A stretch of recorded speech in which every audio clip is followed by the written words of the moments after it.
सुरू करणार आहोत. तर आपण ज्या स्थितीमध्ये बसलेलो आहोत, जिथे कुठे तुम्ही बसलेले आहात, खुर्चीवर किंवा खाली जमिनीवर, त्या ठिकाणी शांतपणे बसून राहायचं आहे.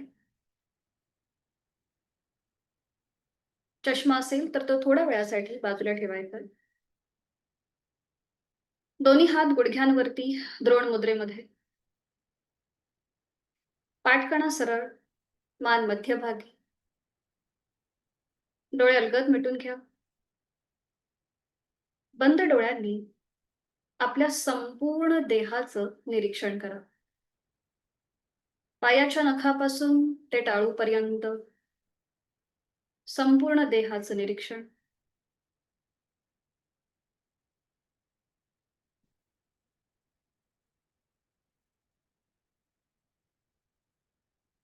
आपण ज्या स्थितीमध्ये बसलेलो आहोत, खुर्चीवर, सोफ्यावर किंवा खाली साधी बैठक घातली असेल, त्या बैठकीमध्ये स्थिर राहण्याचा प्रयत्न आणि जाणीव आपल्या श्वासाची.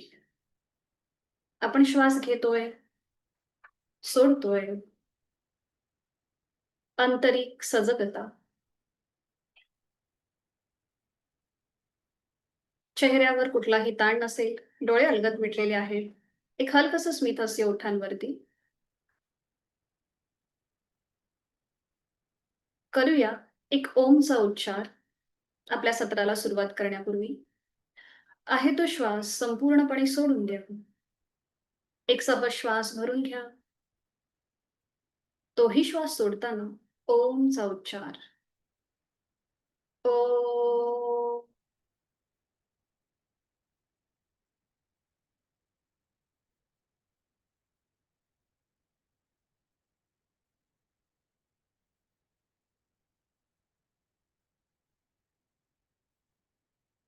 काही क्षण शांत या स्थितीमध्येच आंतरिक सजगता, इनर अवेअरनेस.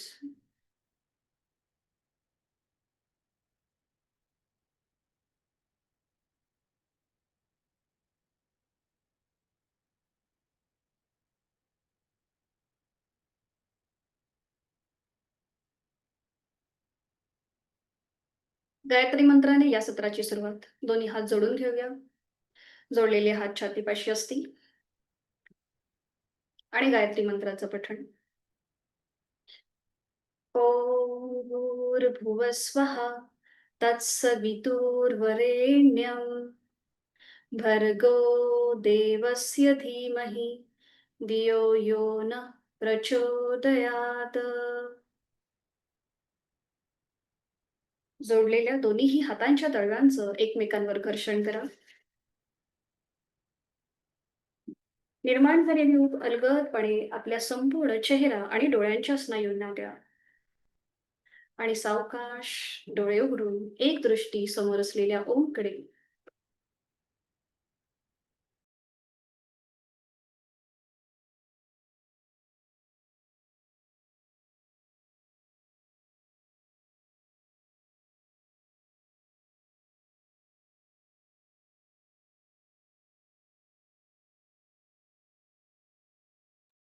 हरिओम, स्वागत आहे आपलं. हरिओम. मी योगिता सकपाळ आपल्या या सत्रामध्ये मनापासून स्वागत करत आहे.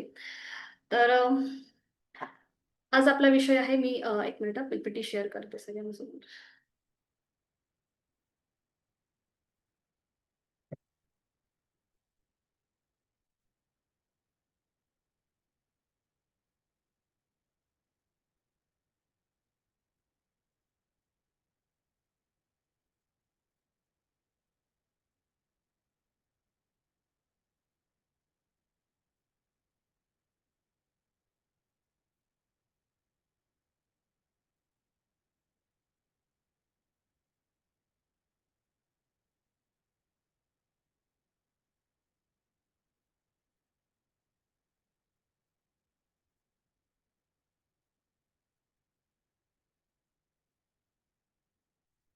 ठीक आहे.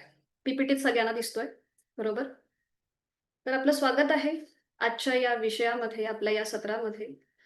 निरोगी आरोग्यासाठी योग एक संधी. अतिशय महत्त्वाचा विषय आणि सगळ्यांना आपल्या शारीरिक आणि मानसिक आरोग्यासाठी जागृत करणारा हा विषय आहे. तर तत्पूर्वी मी माझी ओळख करून देते. माझं नाव योगिता सकपाळ. अ, मीही या योग क्षेत्रामध्ये फार अगदी अशी योगायोगानेच आलेली आहे. जसं की म्हणजे असा माझा काही असा वेगळा असा बॅकग्राऊंड नव्हता योग साधनेमध्ये. पण मी 15 ते 16 वर्ष लायब्ररियन म्हणून काम केलंय आणि प्रोफेशनली मी लायब्ररियन होते.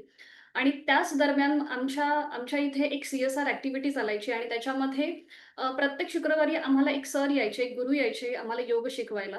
तर असा हा 2016 पासनं म्हणजे मी थोडी-थोडी योग म्हणजे तो एक शुक्रवारचा दिवस स्वतःसाठी असायचा शारीरिक, मानसिक आरोग्यासाठी आणि छान प्रकारे थोडीशी आसनं करायला खूप आवड निर्माण झाली.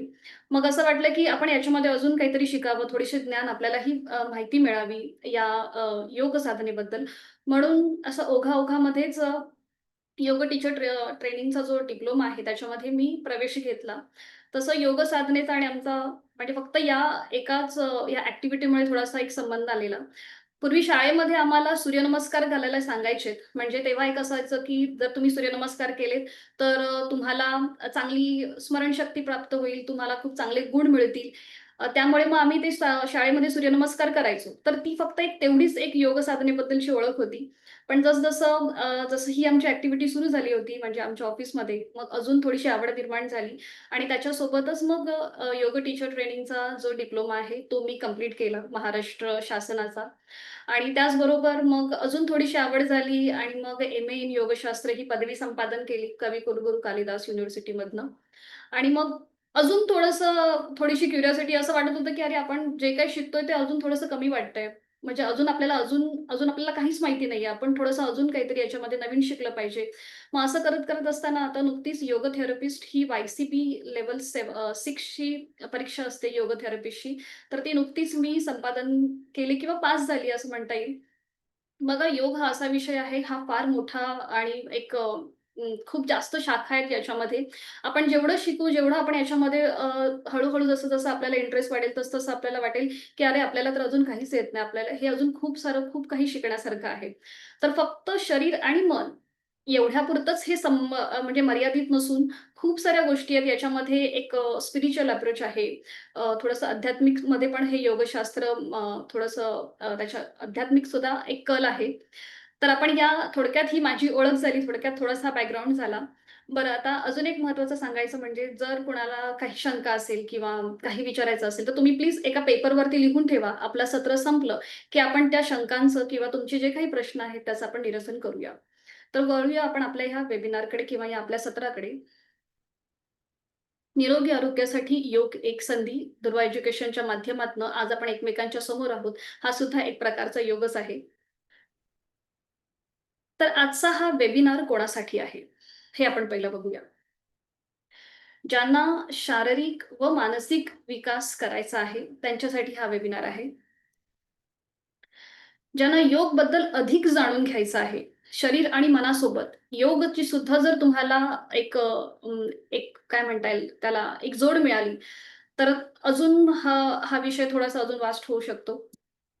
दुसरा म्हणजे ज्यांना योग सरावाचे फायदे जाणून घ्यायचे आहेत, त्यांच्यासाठी हा वेबिनार आहे. ज्यांना योग उपचार पद्धतीबद्दल जाणून घ्यायचं आहे, त्यांच्यासाठी हा वेबिनार आहे किंवा हे सत्र आहे. आरोग्य, स्वास्थ्य, आजार याबद्दल ज्यांना जाणून घ्यायचं आहे, त्यांच्यासाठी हा सत्र आहे.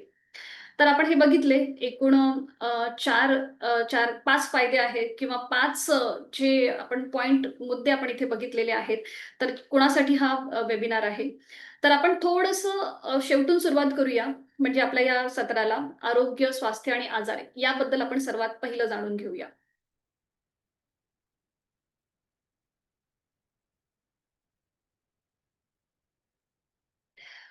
तर आरोग्य म्हणजे काय? हे पहिल्यांदा आपण बघूया. शारीरिक, मानसिक आणि सामाजिक दृष्टीने व्यवस्थित आणि रोगमुक्त असण्याची अवस्था म्हणजेच आरोग्य. बघा, आरोग्याची जेव्हा आपण डेफिनेशन बघतोय, तेव्हा शारीरिक, मानसिक याच्यासोबतच त्यांनी सामाजिक दृष्टी ही सुद्धा त्यांनी हायलाइट केली आहे. सामाजिक दृष्टी का? पण जेव्हा आपण डे टू डे लाईफमध्ये जेव्हा आपण आपलं जीवन जगत असतो, त्यावेळेला आपण समाजामध्ये वावरत असतो, तेव्हा बऱ्याचदा एक उद्धटपणा असतो आपल्यामध्ये, एक उर्मटपणा असतो. म्हणजे आपण मोठ्यांशी कसं वागावं, कसं बोलावं, हे थोडंसं आपण म्हणजे आपल्याकडून ते नकळत होतं. आपण खूप रूडली एखाद्याशी बोलतो. तर जेव्हा हे सगळं म्हणजे थांबण्यासाठी किंवा आपल्याला समोरचा आदर समोरच्याशी आदराने कसं बोलावं किंवा कसं वागावं, हे जेव्हा आपल्याला समजतं, तर यामध्ये सुद्धा आपलं आरोग्य हे लपलेलं आहे किंवा आपल्या आरोग्याची डेफिनेशन ही याच्यामध्ये सुद्धा मोडली जाते. म्हणजे शरीर आणि मनाने फक्त रोगमुक्त असणं असं नाही, तर तुम्ही सामाजिक दृष्टीने किती चांगल्या प्रकारे तुमचं वर्तणूक आहे, तुमची वागणूक आहे, हे सुद्धा या आरोग्याच्या व्याख्येमध्ये महत्त्वाचं ठरतं. जागतिक आरोग्य संघटना म्हणजे वर्ल्ड हेल्थ ऑर्गनायझेशन ही काय म्हणते, तर आरोग्य म्हणजे केवळ रोगांचा एक सामाजिक आणि पुन्हा एकदा ते काय म्हणतात, आध्यात्मिक समतोलनाची अवस्था आहे. तर ह्या ऑर्गनायझेशनने शरीर, मन, समाज आणि त्याचबरोबर थोडंसं ते आध्यात्मिकतेलाही महत्त्व देत आहेत. बघा, आध्यात्मिकता म्हणजे केवळ मंदिरात जाणं, देवाला पूजणं किंवा तिथे पूजा-पाठ करणं असं नसून आध्यात्मिक म्हणजे आपण ज्या क्षेत्रामध्ये काम करतोय, आपण जे आपलं प्रोफेशनली जे काम करतोय, त्या कामावर आपली निष्ठा असणं, आपण ते किती प्रामाणिकपणे करतोय, किती मनापासून करतोय, आपण किती डेडिकेशननी करतोय. तर हे सुद्धा तर याला त्यांनी आध्यात्मिक म्हणजे आपण एक मानूया. याला ते आध्यात्मिक म्हणजेच एक स्पिरिच्युअल अप्रोच. कुठल्याही कामाबद्दल श्रद्धा. जिथे श्रद्धा आली तिथे स्पिरिच्युअलिटी आली किंवा एक आध्यात्मिकता आली. म्हणजेच बघा, पहिल्या व्याख्येमध्ये आपण शरीर आणि मनाबरोबर त्यांनी समाजाला एक महत्त्व दिलेलं आहे आणि वर्ल्ड हेल्थ हेल्थ ऑर्गनायझेशन म्हणते रोगांचा अभाव नसून म्हणजे शरीर आणि मनाने किंवा सामाजिक दृष्टीने तंदुरुस्त असणं नसून, तर एक आध्यात्मिक समतोल म्हणजे बॅलन्स असणं फार महत्वाचं आहे. या सगळ्याही 5ही गोष्टींमध्ये जेव्हा आपण समतोल असतो, बॅलन्स असतो, तेव्हा ते आपलं आरोग्य हे निरोगी असतं. पुढे आपण बघूया, आजार म्हणजे काय? तर आजार ही एक शरीराची अशी अवस्था आहे, म्हणजे स्वास्थ्याच्या विरुद्धची अवस्था म्हणजे आजार. ठीक आहे? तर हे आजार बघा कसे होतात, तर मानसिक आणि शारीरिक. जेव्हा आपण या 2 बघा, आजार ही प्रत्येकालाच होतेच. म्हणजे आजार हा प्रत्येकाच्या घरी असतोच. तर तो एक तर शारीरिक स्वरूपाचा असतो किंवा मानसिक स्वरूपाचा असतो. अ, बघा, जे योग प्रॅक्टिस करत असतील किंवा योग साधना करत असतील, ते मे बी आजारापासून लांब राहत असतील. पण नॉर्मली शारीरिक आणि मानसिक असे 2 प्रकारचेच आजार असतात. या संपूर्ण जगामध्ये हे 2च आजार आहेत. याच्याशी रिलेटेड मग खूप सारे आजार होतात. तर जेव्हा आपण शारीरिक दृष्टीने विचार केला, तर हे आजार किंवा ह्या शारीरिक दृष्टीने 3 प्रकारचे इथे कंपोनंट्स येतात किंवा घटक येतात. तर ते कुठले? तर सगळ्यात म्हणजे आहार, विहार आणि विश्रांती. जर आपला आहार चांगला असेल, आपलं प्रॉपर डायट असेल किंवा आपण अ, आपली जी जीवनशैली आहे किंवा आपली जी दिनचर्या आहे, ती जर आपली व्यवस्थित असेल, तर आपलं शारीरिक आरोग्य चांगलं राहतं. म्हणजे आहार हा महत्त्वाचा घटक आहे. त्याच्यानंतर ते म्हणतात, की विहार.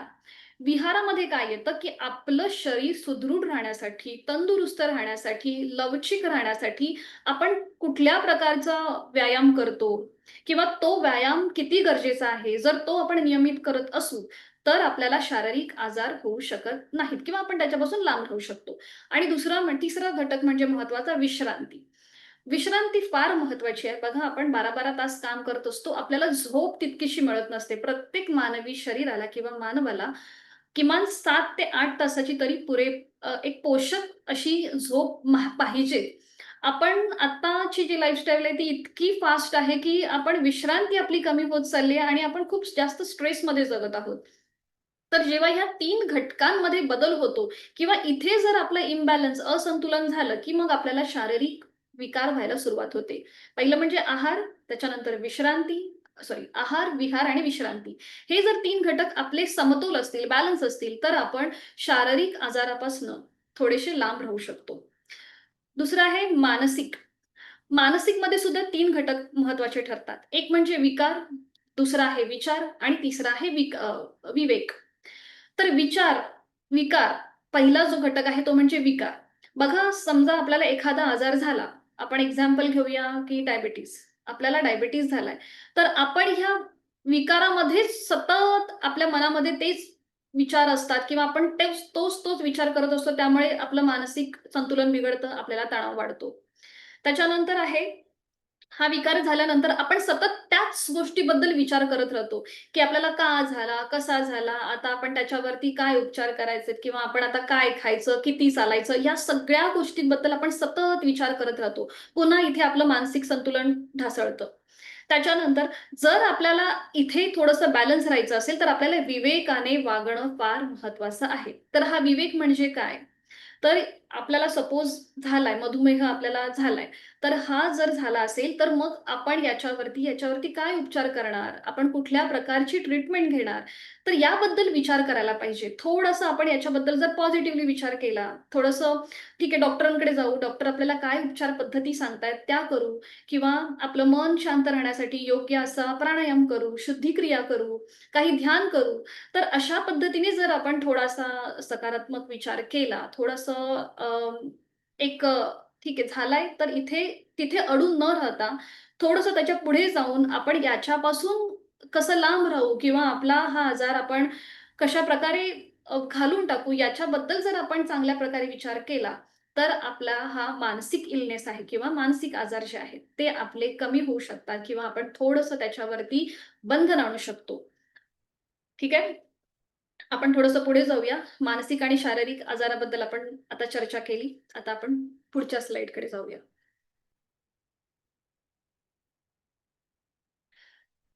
तर आपण आता हे बघूया, की अ, हे आजार का होतात? किंवा ह्याचा उगम कुठे आहे? तर जसं आधुनिक जीवनशैली, सतत बदलणारे ट्रेंड, निर्णय घेण्यास असमर्थ गोंधळलेली मनस्थिती, ताणतणाव, व्यावसायिकीकरण व स्पर्धा, निद्रानाश, अपचन, व्यायामाचा अभाव, चुकीचा आहार, विश्रांती न घेणं आणि स्मार्ट डिव्हाइसेसचा अतिवापर. बघा हे जे आता आपण घटक पाहतोय, हे हे सगळे घटक एकतर शारीरिक आणि मानसिक या 2 घटकांमध्ये किंवा या 2 महत्त्वाच्या अ, मुद्द्यांमध्ये आपण असं म्हणू विभागलेले गेले आहेत. बघा आत्ताची जी स्थिती आहे, ही खूप म्हणजे इतक्या स्पर्धा वाढलेल्या आहेत, इतके ट्रेंड वेगवेगळे नवीन येत आहेत. तर त्याच्यामध्ये आपण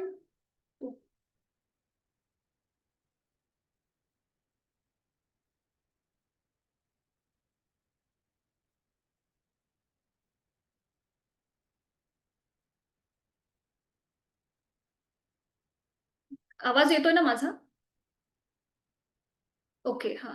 मध्ये तो फ्रीज झाला होता ना माझा व्हिडिओ म्हणून मला असं वाटलं. ओके, हां.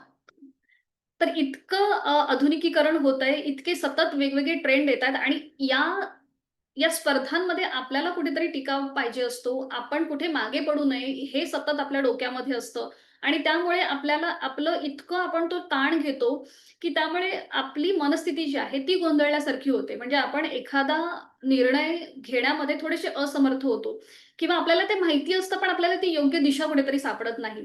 तर हे आपल्याला आटोक्यात आणण्यासाठी किंवा अ, याच्यामध्ये थोडासा आपण बॅलन्स कसं स्वतःला ठेवू, तर हे कोण शिकवतं? आपल्याला योग शिकवतो. ते आपण पुढे बघणारच आहोत.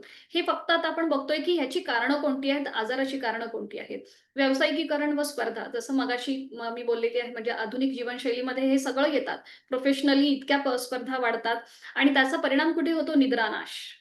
निद्रानाश हा खूप जास्त काय म्हणता येईल प्रसिद्ध किंवा हा प्रत्येकालाच होतो, की इतका कधी-कधी अति आपण म्हणजे काय म्हणतात अतिश्रम केले ना, तरी पण आपल्याला झोपेचा त्रास होतो.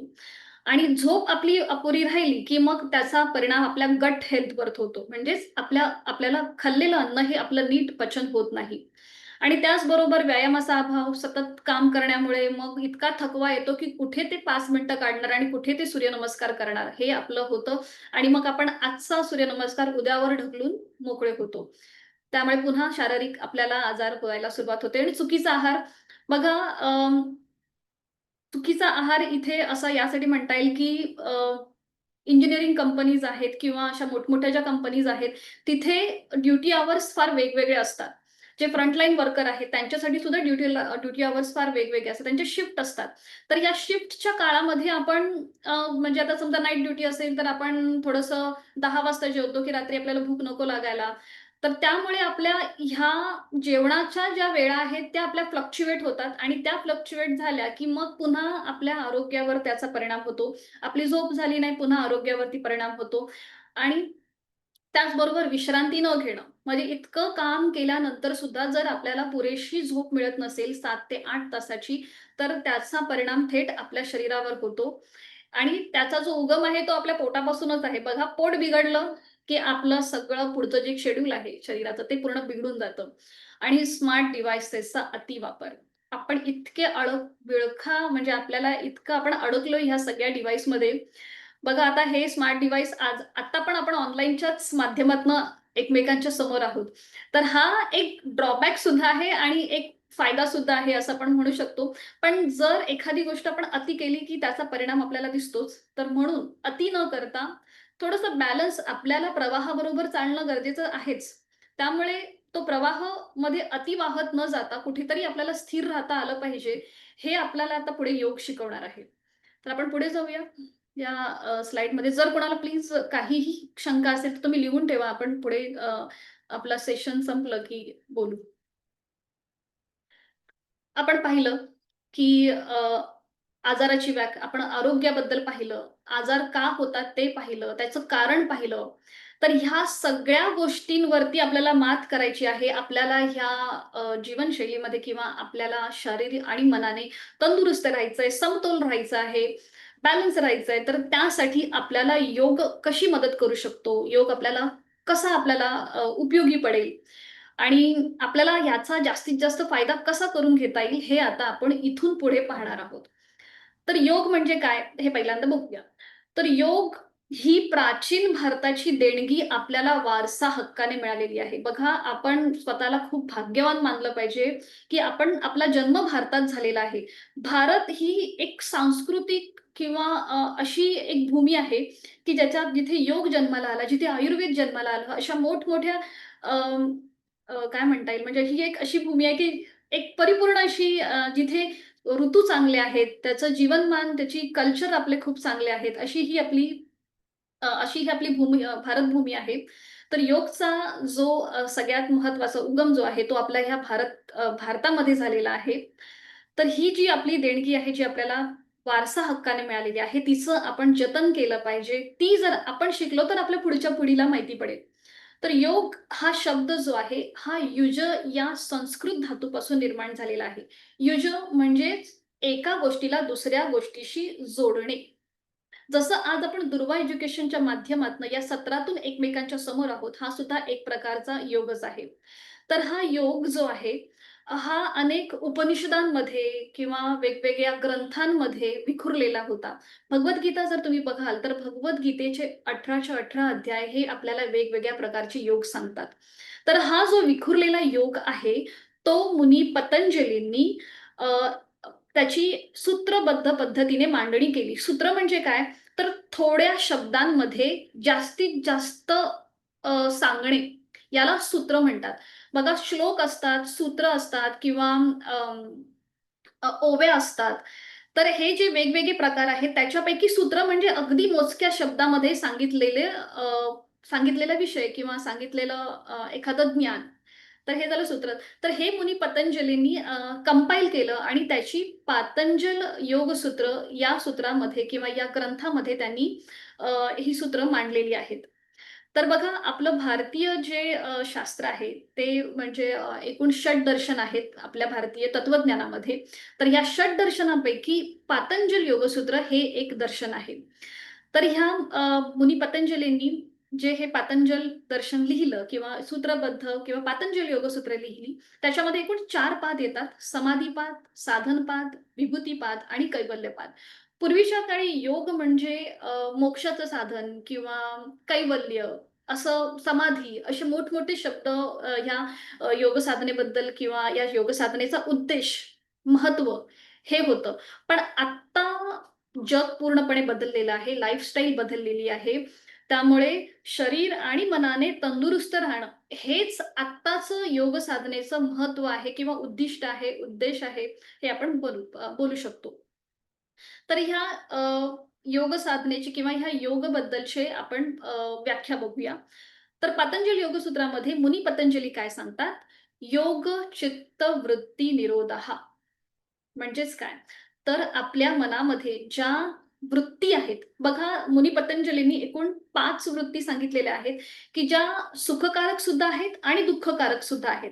आता याच्याबद्दल जर बोलायला गेलं तर आपला हा सत्र जे आहे हे आपल्याला खूप कमी पडू शकतं. म्हणजे खूप सारं या गोष्टीमध्ये बोलता येऊ शकतं. पण मी अगदी थोडक्यात सांगते, की आपल्या मनामध्ये ज्या सतत विचार असतात. बघा आता जरी तुम्ही इथे समोर बसलेला आहात, मला ऐकत आहात, पण तरी पण तुमचं बॅक ऑफ द माइंड काहीतरी वेगळं चालू असणार आहे, की मला उद्या काय करायचंय किंवा हे सत्र झाल्यानंतर मला काय करायचंय, हे आपलं कुठेतरी चालू असतं. म्हणजे आपण कुठेही शरीर आणि मनाने इथे असणं किंवा ते समतोल ठेवणं हे आपल्याला योग शिकवतं. तर ह्या ज्या सतत येणारे जे विचार आहेत, तर ते कसे कमी करायचे, त्याच्याबद्दलचा उपाय हा आपल्याला ह्या पातंजल योगसूत्रामध्ये मिळतो. म्हणजे त्यांची जी दुसरी ही हे जे योग चित्तवृत्ती निरोध आहे, हे त्यांचं दुसरं डेफिनेशन आहे किंवा हे दुसरं सूत्र आहे. पहिलं जे सूत्र ते सांगतात ते म्हणजे अथ योगानुशासनम. अथ योगानुशासनम म्हणजे काय? तर योग हा एक अनुशासन आहे, एक शिस्त आहे. बघा फक्त शरीर आणि मन म्हणजे तुम्ही आसन करा, प्राणायाम करा, हा योग ठीक आहे, हा योग आहे. पण त्याच्याही पलीकडे काहीतरी आहे. म्हणजे तुम्ही किती ते शिस्तीने करताय, किती प्रामाणिकपणे करताय, किती डेडिकेशनने करताय, तर हा सुद्धा योगच आहे. सकाळी समजा आता मी ठरवलंय, की मला एक साधना करायची आहे. तर त्यासाठी मी वेळेवर उठून तिथे जर मी काही साधना केली आणि हे मी सतत ते पाळलं, ते सरावाने केलं, तर हा आपला योग आहे. म्हणजे याचा जो हा विषय जो आहे, हा फार मोठा आहे आणि याच्यामध्ये खूप सारं शिकण्यासारखं आहे.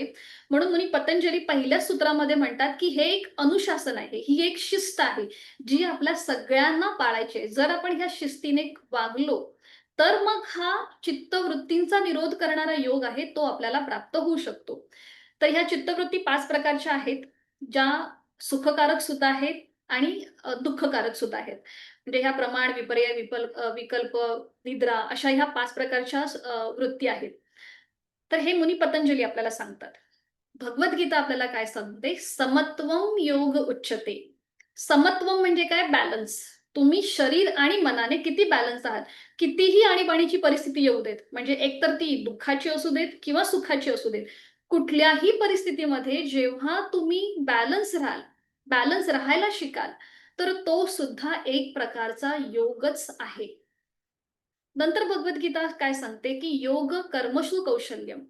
तुम्ही तुमच्या व्यवसायामध्ये म्हणजे साधी गृहिणी जरी जरी तुम्ही असलात किंवा तुम्ही प्रोफेशनली कोणीही असाल, तर त्या ठिकाणी तुम्ही किती प्रामाणिकपणे काम करताय, किती डेडिकेशनने करताय, किती उत्साह तुम्हाला आहे, तर हा सुद्धा एक प्रकारचा योगच आहे. बघा जेव्हा आपण ही योग कर्मसु कौशल्यम ही व्याख्या अतिशय गमतीशीर आहे. कारण की जर कोणाला आसन आणि प्राणायाम करायचा कंटाळा आला असेल, तर मी माझं काम प्रामाणिकपणे करतोय, हा सुद्धा योगच आहे. म्हणजे व्याख्येनुसार बघायला गेलं तर हा सुद्धा योगच आहे. पण त्यासाठी आपल्याला मनातून ते आलं पाहिजे आणि आसन प्राणायाम बरोबर या सुद्धा गोष्टी थोड्याशा आपण शिकल्या पाहिजेत आणि त्या आपल्या डे टू डे लाईफमध्ये आपल्याला त्याचा उपयोग करता आला पाहिजे.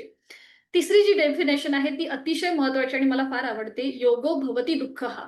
तर याचा जो काय म्हणता येईल त्याचा जो ह्याची जी डेफिनेशन आहे ती अशी सांगते की आपल्याला की आहार आपण चांगला घेतला पाहिजे. म्हणजे युक्त आहार विहारस्य, युक्त चेष्टस्य कर्मसु, युक्त स्वप्नावबोधस्य योगो भवति दुःखः.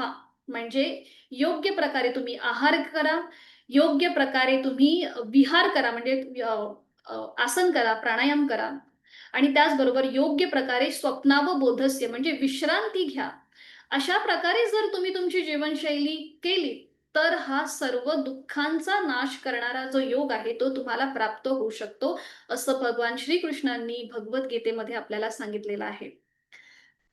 तिसरी जी डेफिनेशन आहे, योग हा कालचा वारसा, आजची गरज व उद्याची संस्कृती आहे. परमहंस सत्यानंद सरस्वती हे म्हणतात. तर हे आहेत बिहार स्कूल ऑफ योगचे हे गुरु आहेत. तर त्यांनी ही महत्त्वाची अशी डेफिनेशन सांगितली आहे. कालचा वारसा म्हणजे ही आपली प्राचीन भारताची देणगी आहे.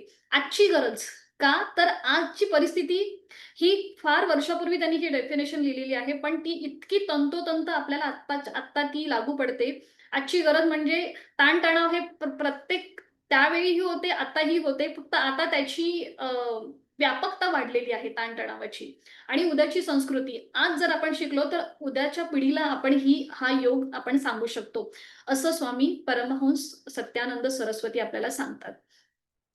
तर हा योग म्हणजे उचित अशी सहज साधना, निवडक आसने, प्राणायाम, मुद्रा, बंध, शुद्धिक्रिया, धारणा, ध्यान यांचे संमिश्रण. म्हणजे आपल्या रोजच्या साधनामध्ये हे जेव्हा घटक येतील, तेव्हा आपल्याला हा सगळ्या दुःखांचा नाश करणारा जो योग आहे, हा प्राप्त होऊ शकतो. बघा, जसं मी मगाशी सांगितलं, की मुनी पतंजलींनी आपल्याला जे योगसूत्र सांगितले त्याच्यामध्ये त्यांनी 4 पाद लिहिलेले आहेत. समाधी, साधन, विभूती आणि कैवल्य. तर याच्यामध्ये साधन पाद जो आहे, ह्या साधन पादमध्ये त्यांनी अष्टांग योग सांगितलेला आहे. जो आता भारतामधल्या ज्या काही इन्स्टिट्यूट म्हणजे ज्याच्यामध्ये योग शिकवला जातो, त्या सगळ्या इन्स्टिट्यूट ज्या आहेत, संस्था ज्या आहेत, हा अष्टांग योग फॉलो करत आहेत. ज्याच्यामध्ये यम, नियम, आसन, प्राणायाम, प्रत्याहार, धारणा, ध्यान आणि समाधी अशी एकूण 8 अंग या अष्टांग योग साधनेमध्ये येतात. तर त्याच्यामध्ये यम जे आहेत, हे यम हे आपल्याला सामाजिक जीवन जगत असताना आपण कुठल्या गोष्टी फॉलो करायला पाहिजेत. जसं अहिंसा, त्याच्यामधला पहिला जो यम आहे तो म्हणजे अहिंसा. काया, वाचा, मनाने कोणाचीही हिंसा न करणं. त्याच्यानंतर येतं अस्तेय. अस्तेय म्हणजे जी गोष्ट आपली नाहीये, त्या गोष्टीबद्दल उगाचच किंवा ती गोष्ट आपण उगाच ओढून घेण्याचा प्रयत्न न करणं. त्याच्यामध्ये काहीही येऊ शकतं. म्हणजे एखाद्याचं लिखाण असू शकतं, जागा, जमीन काहीही असू शकतं. अस्तेयमध्ये हे सगळ्या गोष्टी येतात. तुमचे ज्या काही क्वेशन्स असतील ना, ज्यांनी हँड राईज केलाय, ह्या आपण आपल्या वर्गाच्या शेवटी तुमचे आपण प्रश्न सॉल्व्ह करूया. ठीक आहे? त्याच्यानंतर येतं यममध्ये ब्रह्मचर्य. ब्रह्मचर्य म्हणजेच प्युअर डेडिकेशन. जे काही तुम्ही कराल 100% डेडिकेशन. त्याच्याबद्दल व्रतस्थ असणं. ब्रह्मचर्य म्हणजे काय? व्रतस्थ असणं. आणि असे अजून 2 आहेत. अपरिग्रह आहे. अपरिग्रह म्हणजेच कुठल्याही अ, कुठलीही गोष्ट अधिक प्रमाणामध्ये त्याचा हे न करणं. म्हणजे म्हणजे एखादी गोष्ट मला आवडते, तर ती अधिक मी त्याची गोळा करणं म्हणजे अपरिग्रह. तर हे करू नये, असं त्यांनी सांगितलंय. सत्य म्हणजे नेहमीच खरं बोलावं, सत्याची कास धरावी. जे खरं आहे त्याच्याशीच किंवा ते धरूनच चालावं. अशा प्रकारचे त्यांनी 5 यम सांगितलेले आहेत. त्याच्यानंतर ते 5 प्रकारचे नियम सांगतात. तर हे नियम जे आहेत ते म्हणजे आपलं स्वतःचं व्यक्तिमत्व आपण कशाप्रकारे अ, विकसित करू शकतो किंवा त्यासाठी ते 5 जे नियम आहेत ते मी तुम्हाला सांगते. ते म्हणजेच आहे शौच, संतोष, तप, स्वाध्याय आणि ईश्वर प्रणिधान. हे 5 जे नियम आहेत त्याच्यामध्ये आपण स्वतःचा विकास करू शकतो. पर्सनॅलिटी डेव्हलपमेंट थोडक्यात आपण बोलू शकतो. तर शौच म्हणजे काय? तर शरीर आणि मनाने स्वच्छ राहणे. उगाचच इतरांबद्दल टीका करणं किंवा उगाचच गॉसिपिंग करणं ह्या सगळ्या गोष्टी सोडून शरीर आणि मनाने स्वच्छ राहणं. संतोष म्हणजे काय? तर समाधानी वृत्ती. आपल्याला जे काही आहे, देवाने आपल्याला जे काही दिलेलं आहे, शरीर म्हणा किंवा आपण कुठलं आपल्याला जे काही आपल्याकडे आत्ता आहे, त्याच्यामध्ये समाधानी असणं. जर आपण असमाधानी असतो, तर पुन्हा आपलं शरीर आणि मन थोडंसं इम्बॅलन्स होतं आणि मग व्याधी व्हायला सुरुवात होते. तर समाधानी वृत्ती म्हणजे संतोष. तप म्हणजे काय? तर एखादं ध्येय आपण आपल्या जीवनामध्ये ठरवणं आणि त्या ध्येयाकडे योग्य अशी वाटचाल करणं म्हणजे तप. पूर्वी बघा पूर्वीच्या काळी साधू मुनी तप करायचे. कारण की मोक्ष प्राप्तीसाठी. आता आपल्याला एवढ्या मोठ्या गोष्टी करायच्या नाहीयेत. आपलं जे काही आपण उद्दिष्ट ठरवले आहेत किंवा विद्यार्थी असतील, विद्यार्थ्यांना जर चांगले गुण पाहिजे असतील, तर त्यासाठी योग्य असा अभ्यास करणं म्हणजे तप. स्वाध्याय, तप आपण जे उद्दिष्ट ठरवलेलं आहे, त्या त्या उद्दिष्टासाठी योग्य अशी वाटचाल करणं, नियमित सराव करणं, तर हा म्हणजे स्वाध्याय आणि ईश्वर प्रणिधान. म्हणजे आपण जी कुठली देवता मानतो किंवा आपले जे कुठले गुरु आहेत, ज्यांच्यावर आपली श्रद्धा आहे, त्यांच्याशी समर्पण भाव, त्यांना आदर देणं, त्यांचा रिस्पेक्ट करणं, तर हे आहे ईश्वर प्रणिधान. बघा यम आणि नियम आपल्याला खूप सांगतात. जेव्हा आपण या 2 पायऱ्या खूप चांगल्या प्रकारे फॉलो करू, तेव्हा मुनी पतंजली आसन आणि प्राणायामांकडे जातात. मी जर अष्टांग योग बद्दल बोलायला लागले ना, तर मी खूप सारं बोलू शकते. पण मी आपल्याला वेळेची मर्यादा आहे, त्यामुळे मी थोडंसं थांबते. अ, आसन आणि प्राणायामाबद्दल पण मुनी पतंजली सांगतात, ते मी तुम्हाला सांगतेच पुढे. कारण की आपला पुढचा विषय तोच आहे. 1 मिनिट. तर हां. आपण आता बघतोय, की आज आपला विषय जो आहे, तो निरोगी आरोग्यासाठी आहे आणि निरोगी आरोग्यासाठी ऑफ योग उपचार हे आता खूप प्रसिद्ध झालेले आहेत. बघा योग उपचार किंवा योग साधना जी आहे, ही रोगांवरती काय म्हणता येईल, इलाज करण्यासाठी तिचा उगम झालेला नाहीये. हे सगळ्यांनी पहिलं लक्षात घेतलं पाहिजे. तर ही एक सप्लिमेंटरी म्हणजे पूरक आपण डॉक्टरांचे पण उपचार करतोय आणि त्याचबरोबर आपण योग साधना पण करतोय. तर तेव्हा त्याचे आपल्याला खूप जास्त लाभ मिळतात. बघा इथे मी कुठेही तुम्हाला असं आमिष किंवा आपण बघा प्रसिद्धीसाठी खूप साऱ्या गोष्टी असं खोटं बोललं जातं. पण जे खरं आहे ते तुमच्यापर्यंत पोहोचलं पाहिजे त्या दृष्टीनेच मी हे सगळं बोलतीये. तर आता आपण बघतोय, की ही योग साधन किंवा योग उपचार पद्धती आपण का करावी आणि त्याचे काय फायदे होऊ शकतात, हे आता आपण बघूया. तर योग उपचार हा योग साधनेचा मूळ हेतू नसला, तरी आजकाल तो प्रभावी उपाय बनला आहे. अनेक रोगांचं केंद्रबिंदू मन आहे व त्याचं क्रीडाक्षेत्र शरीर आहे. मनोजन्य रोगांवर निवडक योग साधना विलक्षण उपयुक्त ठरते. बघा पुन्हा एकदा मी थोडंसं आसनांकडे येते. जसं मी तुम्हाला यम-नियमबद्दल सांगितलं. तसं आसन जे आहे, या आसनांबद्दल मुनी पतंजलींनी आपल्याला 3 महत्त्वाची सूत्र सांगितली आहेत. पहिलं सूत्र म्हणजे स्थिर सुखमासनम. तुम्ही आत्ता ज्या ठिकाणी बसलेल्या आहात, कुठेही खुर्चीवर किंवा सोफ्यावर, खाली जमिनीवर जिथे कुठे बसल्यात, तिथे तुम्ही स्थिर आहात का? तिथे तुम्हाला स्थिरता लाभलेली आहे का? तिथे तुम्ही कुठे अनकम्फर्टेबल नाही आहात ना? तर हे म्हणजे पहिलं सूत्र आपल्याला सांगतं स्थिर सुखमासनम. दुसरं ते म्हणतात, की प्रयत्न शैथिल्य अनंत समापत्तीभ्याम. कमीत कमी अट्टाहास करा आणि जास्तीत जास्त लाभ घ्या. आसन करताना कुठल्याही गोष्टींबद्दल तुम्ही अतिरेक करू नका. आणि तिसरं सूत्र ते सांगतात ते म्हणजे त्वतो द्वंद्वानी भिगातः. जर तुम्ही पहिलं आणि दुसरं सूत्र फॉलो केलं म्हणजे स्थिर सुखमासनम, प्रयत्न शैथिल्य, तर तुम्हाला त्वतो द्वंद्वानी भिगातः म्हणजेच सुख-दुःख, शीत-उष्ण किंवा म्हणजे बघा आपल्याला कधी यश मिळतं, कधी अपयश मिळतं. तर ह्या ज्या गोष्टी आहेत, याला टॅकल करणं आपल्याला जमतं जेव्हा आपण योग्य प्रकारे थोडीशी शारीरिक हालचाल करायला सुरुवात करू त्यावेळेला. हे मी तुम्हाला का सांगतेय? कारण की बघा, अनेक रोगांचा केंद्रबिंदू मन आहे व त्याचं क्रीडाक्षेत्र शरीर आहे. जेव्हा आपण आसन करतो, तेव्हा आपण शरीर आणि मनाने जोडलं जातो. कारण की योग साधनेचा जो उद्देश आहे, हा मुळातच असा आहे, की शरीर आणि मनाची जोडणी. तर जेव्हा आपण अशा प्रकारे अवेअरनेसने जेव्हा आपण कुठलीही आसन करू किंवा कुठलीही गोष्ट करू, तेव्हा त्याचा जो इफेक्ट आहे, हा आपल्याला खूप चांगल्या प्रकारे मिळतो. मनोजन्य रोगांवर निवडक योगसाधना विलक्षण उपयुक्त ठरते. मनोजन्य रोग म्हणजे काय? तर सायकोसोमॅटिक रोग, आजार. हे खूप प्रसिद्ध झालेत आता सायकोसोमॅटिक. म्हणजे आता जसं मगाशी मी तुम्हाला डायबिटीजचं उदाहरण सांगितलं. ठीक आहे, डायबिटीज हा अनुवंशिक सुद्धा आहे. कधी-कधी तो आपल्याला जास्त तणावाने सुद्धा येतो. तर समजा तुमचा म्हणजे तुम्हाला जास्त ताण आला, एखाद्याला डायबिटीज आहे आणि तो खूप तणावामध्ये किंवा जर त्याला थोडासा जरी स्ट्रेस वाढला, तर त्याचा परिणाम आपल्या शुगरवर होतो. शुगर वाढते किंवा आपला बीपी वाढतो. तर ह्या सगळ्या गोष्टी होतात. तर हे सगळं आटोक्यात आपण कसं आणू शकतो? किंवा इथे आपण अ, किती प्रभावीपणे आपण ह्या सगळ्या गोष्टी टॅकल करू शकतो, तर हे आपल्याला योग शिकवतं. Prevention is always better than cure. बघा, रोग होण्याची वाट बघू नका. तो होण्याआधीच तुम्ही योग सुरू करा. हे अतिशय महत्त्वाचं वाक्य आहे. बघा, बऱ्याचदा काय होतं, मला गुडघेदुखी झाली आहे. मला दुखायला सुरुवात झाली आहे. मला तिथे जॉइंट पेन होत आहेत. डॉक्टरकडे गेलो. डॉक्टर म्हणतात, "थोडेसे फिजिकल काय म्हणतात, फिजिओथेरपी घ्या." तर फिजिओथेरपी आणि योग हे थोडंसं साम्य म्हणजे त्यातली जी काही क्रिया आहेत, मी आसन म्हणणार नाही. त्यातल्या ज्या काही क्रिया आहेत किंवा लूजनिंग एक्सरसाइज आहेत, ह्या योग आणि फिजिओथेरपीमधल्या थोड्याशा सारख्याच आहेत. जर तुम्हाला त्या ठिकाणी दुखतंय, तर तिथे जर तुम्ही जास्त अजून जर जर ताण दिलात, तिथे थोडंसं अजून जास्त प्रेशर दिलं, तर ते तुमचं दुखणं वाढू शकतं. म्हणून निरोगी असतानाच तुम्ही योग करायला सुरुवात करा. उगाच आजार व्हायची वाट बघू नका. हे सगळ्यात महत्त्वाची ही गोष्ट आहे. पुढे बघूया आपण. तर अ,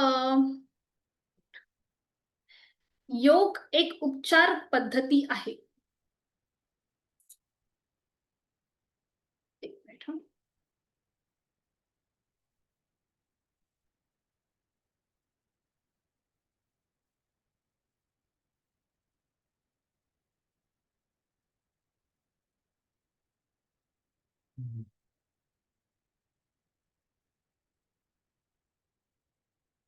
तर विविध आजारांवर योग साधनेचा वापर करण्याची सध्या कल्पना प्रचलित झाली आहे. उदाहरणार्थ मधुमेह, लठ्ठपणा, रक्तदाब, बद्धकोष्ठता, पी-सी-ओ-डी, मनोकायिक रोग जसं मी मगाशी बोलले सायकोसोमॅटिक आजार, रोग. अ, तर या सगळ्या अ, आत्ता सध्या योग उपचार जे आहेत, ते ह्या सगळ्या अ, अ, आजारांवरती काम करतात आणि याच्यावरती रिसर्च सुद्धा झालेले आहेत हां. वेगवेगळे जे इन्स्टिट्यूट आहेत त्याच्यामध्ये डायबिटीजवरती किंवा ओबेसिटी लठ्ठपणावरती वेगवेगळे रिसर्च सुद्धा झालेत आणि त्याच्यामध्ये त्यांनी हे जे आजार आहेत हे थोडेसे म्हणजे आटोक्यात सुद्धा आलेले आहेत. आता गर्भसंस्कार आणि मेधासंस्कार जे आहेत हे आपण रोग नाही म्हणू शकत कारण की हे संस्कार आहेत. बघा आता म्हणजे समजा आपण कन्सीव्ह झालो, तर हे गर्भसंस्कार केले जातात. तर याच्यामध्ये जे काही श्लोक आहेत किंवा अशी काही निवडक आसनं आहेत, की जी आपल्याला अ, डिलिव्हरीमध्ये खूप जास्त उपयोगी पडतात. काही श्लोक किंवा काही मंत्र जे आहेत, हे आपल्या म्हणजे पोटात वाढणाऱ्या गर्भासाठी अतिशय चांगले संस्कार करतात.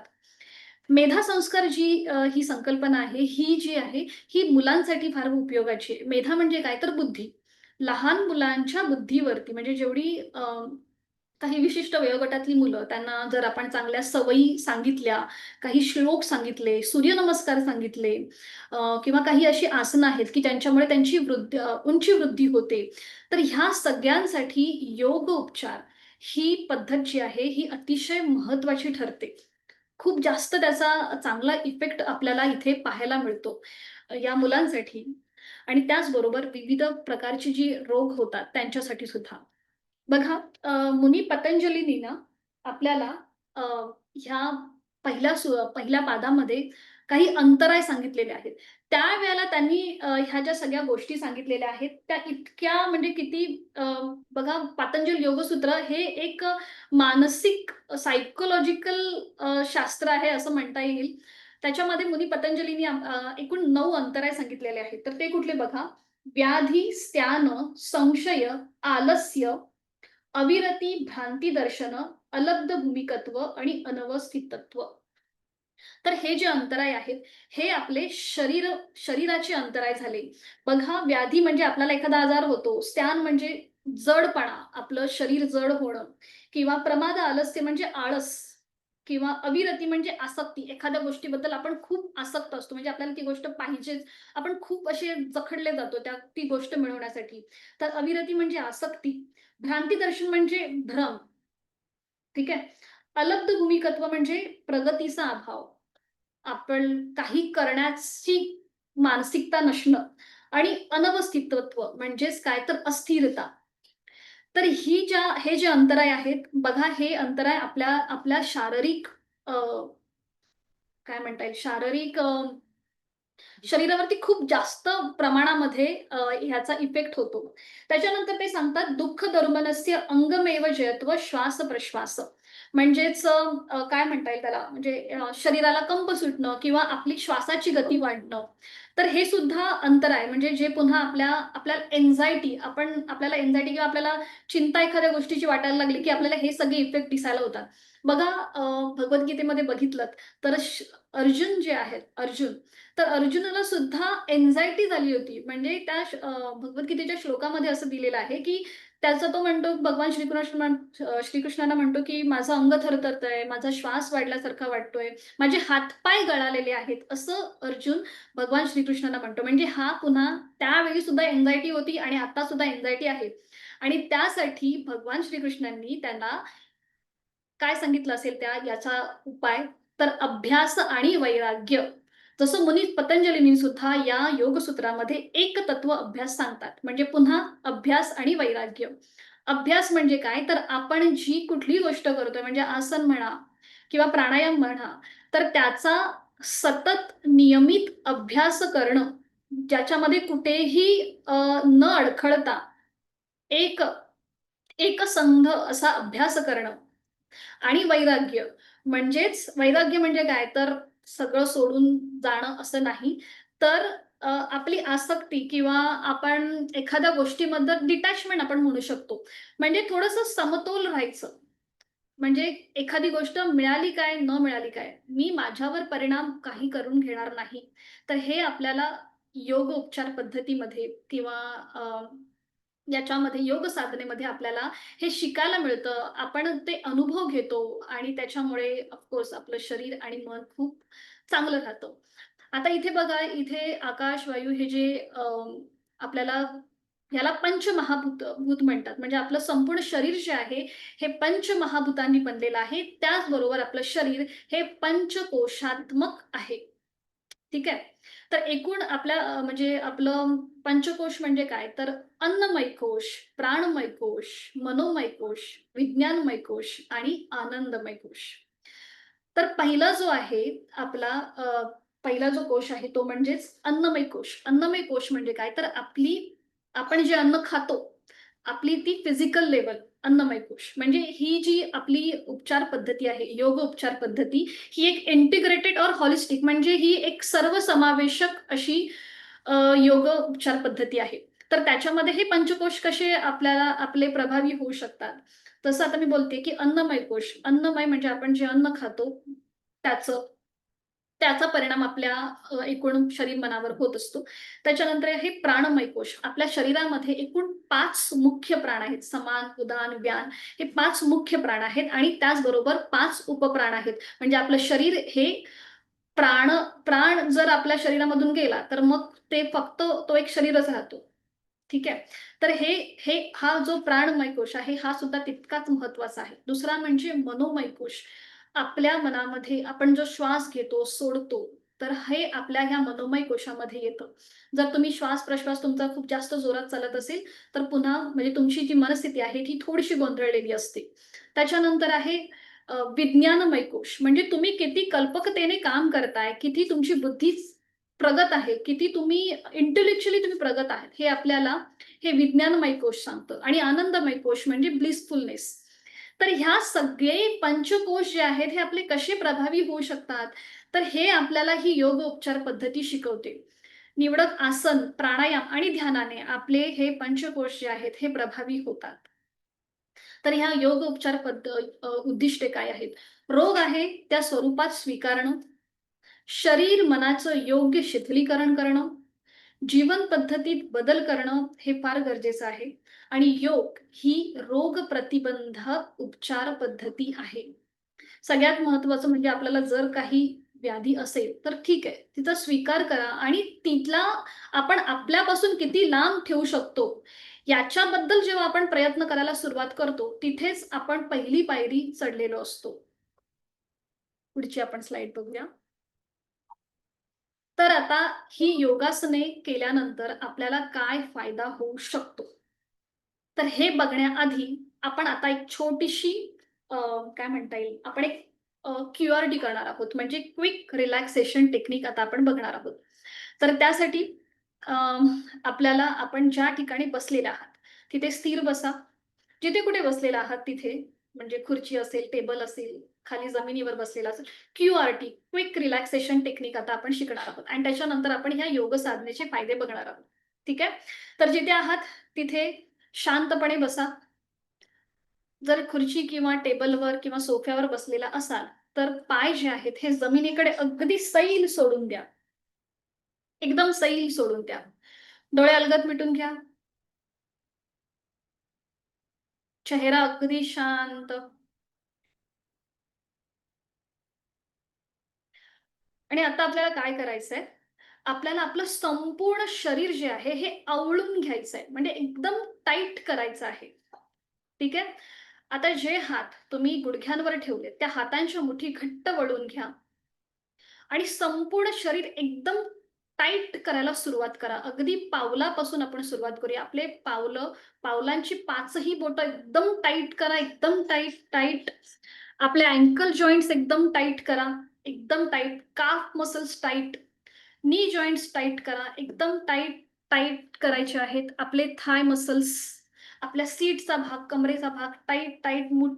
आपण ज्या हाताच्या मुठी वळवल्यात, त्या एकदम टाईट करा. एकदम संपूर्ण शरीर आवळून घ्या, आवळून घ्या. दातावर दात गच्च मिटून घ्या. डोळे गच्च मिटून घ्या. एकदम tight, tight, tight, tight, tight, tight, tight करा आणि रिलॅक्स. एकदम रिलॅक्स व्हा. हाताच्या मुठी सोडून द्या. संपूर्ण आपले पाय रिलॅक्स करा. चेहरा अगदी शांत करा. डोळे अलगद मिटलेले. एकदम शांत, शांत, शांत. एकदम रिलॅक्स. श्वासाकडे लक्ष. सहज श्वास चालू आहे. श्वास घेतोय, सोडतोय. आपली जाणीव आपण आता आपल्या उदरभागाकडे घेऊन जाऊया. श्वास हळू-हळू बाहेर येतंय. श्वास सोडताना ते सावकाश आतमध्ये जातंय.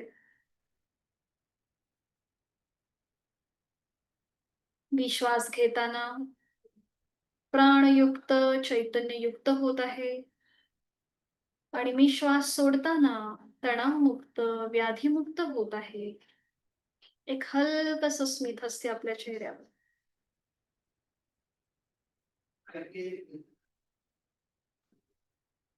जाणीव श्वासाची.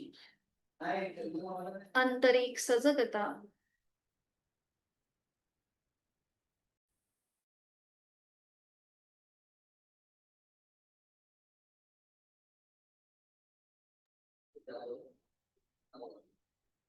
श्वासाची गती संथ, लयबद्ध.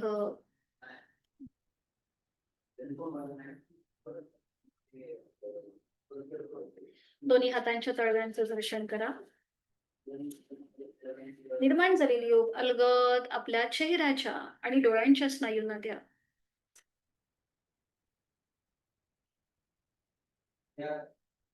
नुकतीच आपण क्विक रिलॅक्सेशन टेक्निक केली.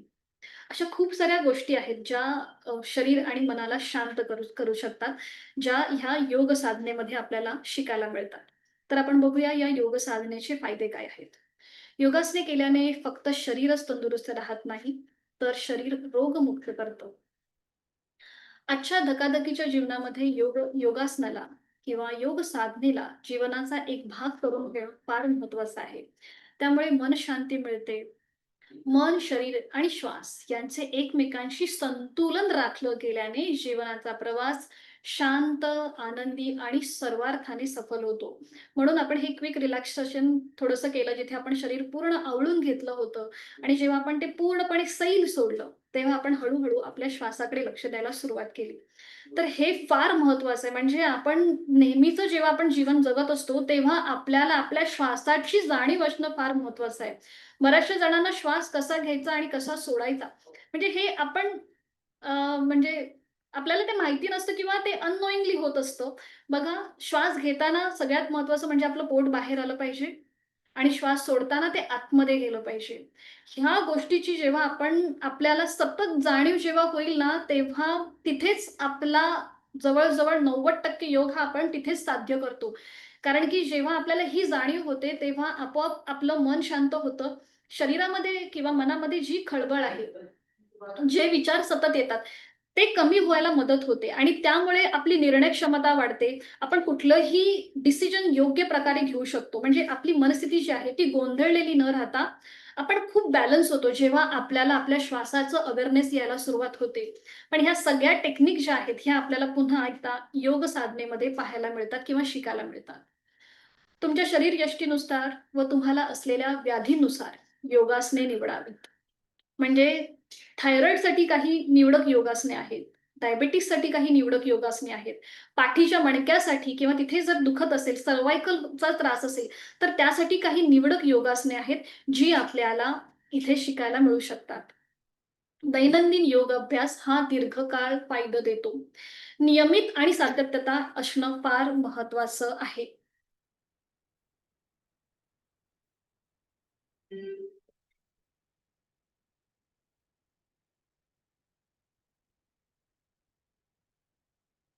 सर्व स्तरांवर तंदुरुस्ती देतं म्हणजे ऑलराउंडर फिटनेस. शरीराचा लवचिकपणा आणि शरीराची ठेवण सुधारते. वजनात घट, वेट लॉस जो हल्ली सगळ्यांनाच पाहिजे असतो वेट लॉस. ताणतणावापासून मुक्ती, अंतर्यामी शांतता मिळते, सजगतेत वाढ होते. रोगप्रतिकारक क्षमता ती वाढते, ऊर्जा वाढते, नातेसंबंधात सुधारणा आणि अंतर्ज्ञान वाढ. बघा बेटर रिलेशनशिप हे पुन्हा तुम्हाला थोडंसं वेगळं वाटेल. जेव्हा आपण आनंदी असू, समाधानी असू, तेव्हा आपण इतरांबरोबर कम्युनिकेशन खूप चांगल्या प्रकारे करू शकतो. जर आपल्याला अँक्साइटी असेल, चिडचिडेपणा असेल, तर आपल्याला दुसऱ्याशी बोलायला कंटाळाच येतो किंवा आपण काहीतरी रागात बोलतो, काहीतरी चुकीचं बोलून जातो. त्यामुळे पुन्हा आपल्या नातेसंबंधामध्ये कॉन्फ्लिक्ट्स येतात. म्हणून जेव्हा आपण नियमित योग साधना करतो, तेव्हा या सगळ्या गोष्टी आपल्याला प्राप्त होतात किंवा आपण निगेटिव्ह पासून लांब जाऊन पॉझिटिव्हकडे आपली जी वाटचाल आहे ती सुरू होते. तर पुन्हा आपल्या याचे जे फायदे ह्यासाठी जास्त सांगितलेत, कारण की भरपूर अवेअरनेस येण्यासाठी आपण हे फायदे खूप जास्त प्रमाणात सांगितलेले आहेत. तुमचा पाठीचा मणक्याचे रक्षण करते. बघा, आपला संपूर्ण शरीराचा जो डोलारा आहे, तो आपल्या पाठकण्यावरती आधारित आहे. आपलं संपूर्ण शरीर. म्हणजे त्यामुळे बरीचशी आसनं किंवा जे योग ग्रंथ आहेत, काही हठयोगाचे ग्रंथ आहेत. हठ म्हणजे काय? तर आपलं शरीर. शरीराची तंदुरुस्ती राहण्यासाठी ग्रंथ आहेत. जसं हठयोग आहे किंवा घेरंड संहिता आहे. याच्यामध्ये भरपूर आसनं सांगितलेली आहेत आणि ही सगळी आसनं ही आपल्या पाठकण्याशी निगडीत आहेत. जसं आता आपण हे चित्र बघतोय, इथे हिने पश्चिमोत्तानासन केलं. म्हणजे तिचा पाठकणा किती फ्लेक्सिबली पुढे झुकलेला आहे. आपल्याला यातलं थोडंसं जरी करता आलं, तरी आपण स्वतःला भाग्यवान समजावं. ही खूप आदर्श स्थिती आहे, ज्या इथे आता आपण या चित्रामध्ये बघतोय ती. तर यासाठी जसं मुनी पतंजलींनी सांगितलंय, की प्रयत्न शैथिल्य, अट्टाहास न करता आपण हळू जेव्हा आपली साधना करायला सुरुवात करतो, तेव्हा त्या आसनाची जी अ, आदर्श स्थिती आहे, ती आपल्याला प्राप्त होऊ शकते. मी पुन्हा डायव्हर्ट झाले थोडंसं, मुनी पतंजलींकडे गेले. तर आपण बघत होतो तुमच्या पाठकण्यांचे रक्षण करते.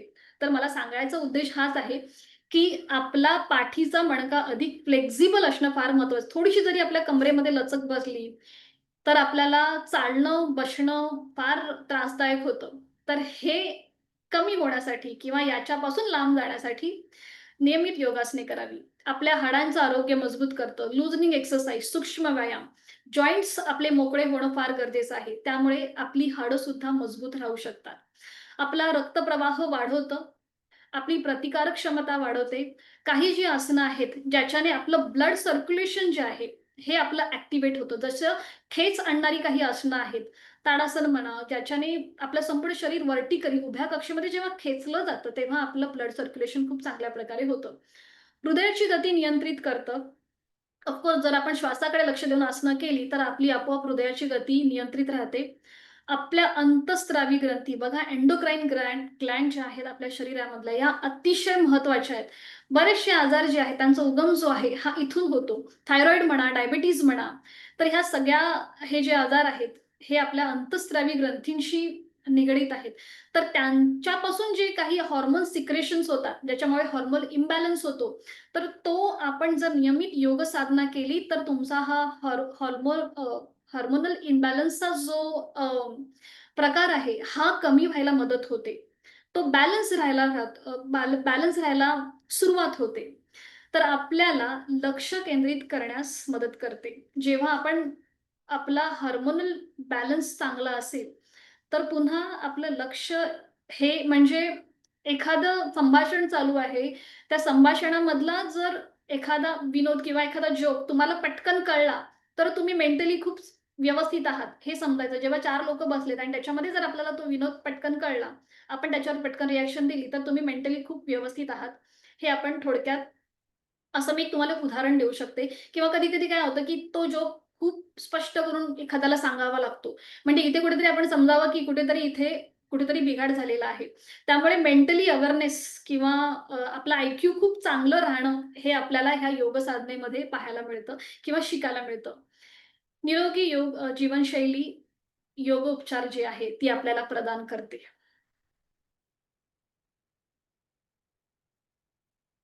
आणि यासाठी एक नवा उत्साह, जोम, आनंद, चैतन्य, धैर्य, निश्चल, निर्भयता, श्रद्धा, चिकाटी, जिद्द, उमेद, आत्मविश्वास, समाधान, शांती व तृप्ती साधकाला प्राप्त होते. जेव्हा आपण योग्य प्रकारे योग साधना करू, तेव्हा हे सगळे महत्त्वाचे जे मुद्दे आहेत किंवा जी वैशिष्ट्ये आहेत, जी आपल्याला फार गरजेची आहेत, ही प्राप्त होतात.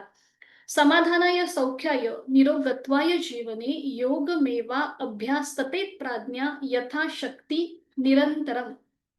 जर आपण नियमित, उचित अशी जर योग साधना केली, तर आपल्याला सुख, समाधान, उत्तम शारीरिक आणि मानसिक आरोग्य प्राप्त होऊ शकतं. तर ही मी जी खूप सारी बडबड केली. तर ह्या योग साधनेचे सुद्धा हे आमचे काही साधक आहेत, की ज्यांनी त्यांचा अभिप्राय आम्हाला इथे सांगितला आहे. तर थोडक्यात मी तुम्हाला एक एकच आपण अभिप्राय बघूया, की हे काय सांगतायत. याच्यामध्ये काही प्रोफेशनल सुद्धा आहेत आणि एक गृहिणी सुद्धा आहेत. तर आपण बघूया ह्या काय सांगतायत.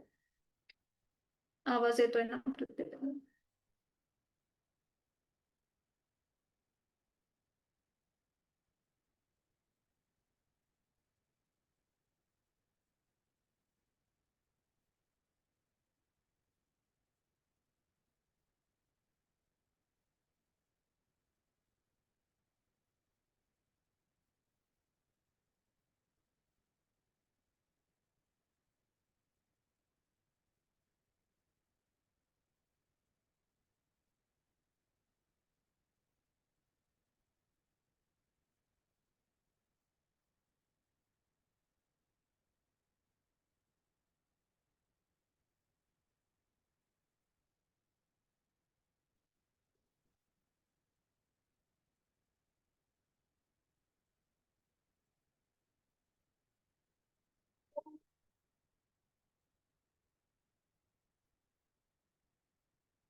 हा थोडक्यात योग साधनेबद्दलचा एक अभिप्राय होता. 1 मिनिट हं. व्हिडिओचा आवाज नाही आला का? 1 मिनिट हं.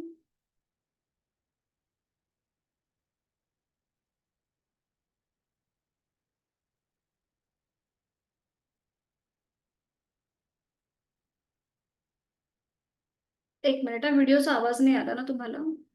1 सेकंड.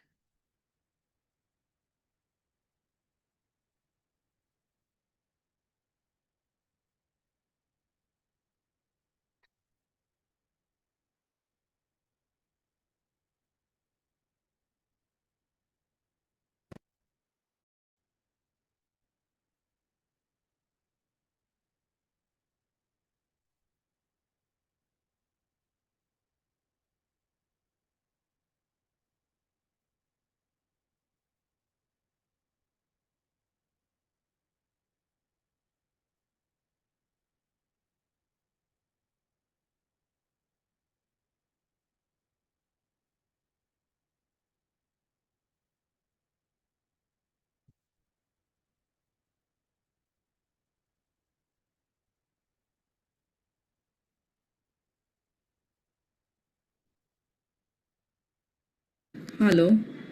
मी वर्षा शिंदे. मी एक सायकोलॉजिस्ट म्हणून काम करते आहे. मी आज योग साधनेविषयी थोडंसं बोलणार आहे की योग साधना आपण का करायला पाहिजे किंवा का करायला हवी आहे. तर शारीरिक आरोग्य आणि मानसिक आरोग्य असे दोन प्रकारचे आरोग्य आहेत. तर शारीरिक आरोग्याकडे आपण लक्ष देतो, त्या पद्धतीने आपण मानसिक अ, आवाज येतोय ना आता? मला फक्त आवाज येतोय ना? नाही येते आवाज? Okay, okay. हं. काही कळत नाहीये मला. हो. मानसिक आरोग्याकडे तेवढं लक्ष देत नाहीये, तेवढं आपलं दुर्लक्ष होतं कुठून पण? कदाचित. मग ह्या दोघांमधला दुवा मला शोधला पाहिजे. तर ह्या दोघांमधला दुवा कोण आहे? तर या दोघांमधला दुवा जो आहे तो आहे योग साधना. मग ही योग साधना मला शास्त्रीय पद्धतीने शिकली पाहिजे किंवा शास्त्रीय पद्धतीने अवगत करता आली पाहिजे. मग यासाठी दुर्वा एज्युकेशन संस्थेचे मी खूप आभार मानते. कारण का तर त्यांनी योग शिक्षिका योगिता मॅम यांच्या थ्रू हा वर्ग आमच्यापर्यंत पोहोचवला आणि त्या योग वर्गामध्ये मी सहभागी झाले. आणि योगिता मॅमनी अतिशय शास्त्रीय पद्धतीने योगासनं कशा पद्धतीने करायला पाहिजेत याचे टेक्निक्स जे आहेत ते अतिशय साध्या सोप्या भाषेमध्ये सांगितलेले आहेत.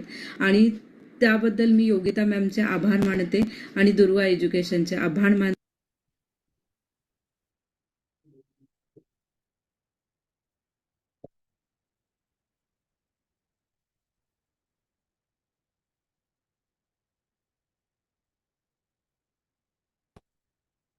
सॉरी, थोडासा टेक्निकल इश्यू होता म्हणून मगाशी आवाज आला नाही. तर हे अजून पण बरेचसे आहेत, पण आम्ही अगदीच थोडक्यामध्ये मी तुम्हाला त्यांचा अभिप्राय सांगितला. तर ह्या सगळ्या गोष्टी का महत्त्वाच्या आहेत किंवा शरीर आणि मनाचं संतुलन का महत्त्वाचं आहे, हे सगळ्यांनाच समजलं पाहिजे. प्रत्येकामध्येच तो अवेअरनेस गेला पाहिजे. आम्ही ह्या एज्युकेशनच्या म्हणजे दुर्वा एज्युकेशनच्या माध्यमातनं योग साधनेचा प्रसार आणि प्रचार करण्याचा हा एक आमचा प्रयत्न आहे. योग हा घराघरापर्यंत पोहोचला पाहिजे. प्रत्येक व्यक्तीपर्यंत म्हणजे अगदी एक श्लोक आहे तो असं म्हणतो, की "युवा वृद्धोती वृद्धो वा व्याधितो दुर्बलपिवा अभ्यासात सिद्धी माप्नोती सर्व रोग श्वतेनरितः." म्हणजेच, की हा जो योग आहे, हा प्रत्येकानेच केला पाहिजे.